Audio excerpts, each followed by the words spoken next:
আসসালামু আলাইকুম। আজকে আপনাদের একটা চমৎকার জায়গায় নিয়ে যাব। এটা হচ্ছে নাটোরের হালতির বিল নামে পরিচিত পাটুল। এলাকার নাম পাটুল। এখানে শুধু বিল আর বিল। অসংখ্য মানুষ ঘুরতে যায়, অসংখ্য নৌকা, ট্রলার এই বিলের পাশে। অনেক মানুষ এটা ভাড়া দিয়ে জীবনযাপন করে, জীবিকা অর্জন করে। অনেকে প্রতিদিন ২,০০০-৩,০০০ টাকা ইনকাম করে। অসংখ্য নৌকা, অসংখ্য মানুষ। এটা ভালো লাগার জায়গা। তাই আমরা আমাদের কিছু সহকর্মী মিলে ঘুরতে যাচ্ছি। একটা নৌকা রিজার্ভ করলাম, ওই নৌকায় উঠতেছি। এরা সব আমার সহকর্মী।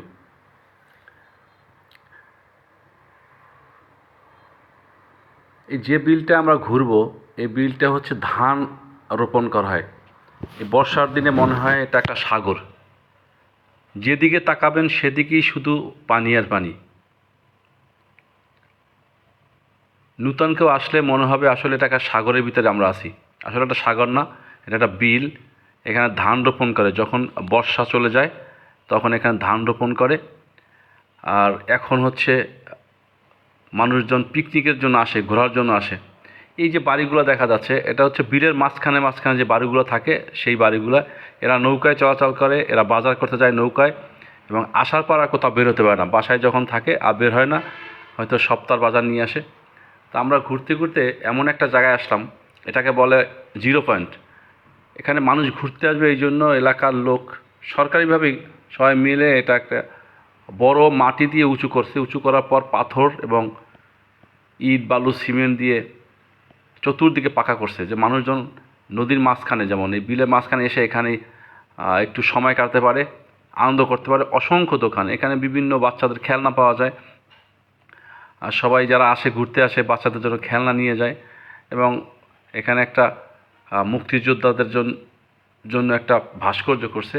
এখানে এসে মানুষ ছবি তোলে, দেখতে ভালো লাগে। যত মানুষ আসে এটাকে জিরো পয়েন্ট বলে। সবাই নৌকো নিয়ে জিরো পয়েন্টে আসে। একটা ট্রলারের সময় 20 মিনিট 30 মিনিট দেয়, যে ভাই এখানে 20 মিনিট বেশি থাকতে পারবেন না, তাহলে আমাদের ট্রলারের ভাড়া বেশি দিতে হবে। ট্রলার যারা রিজার্ভ করে এখানে এসে 20-30 মিনিট পরে আবার চলে যায়।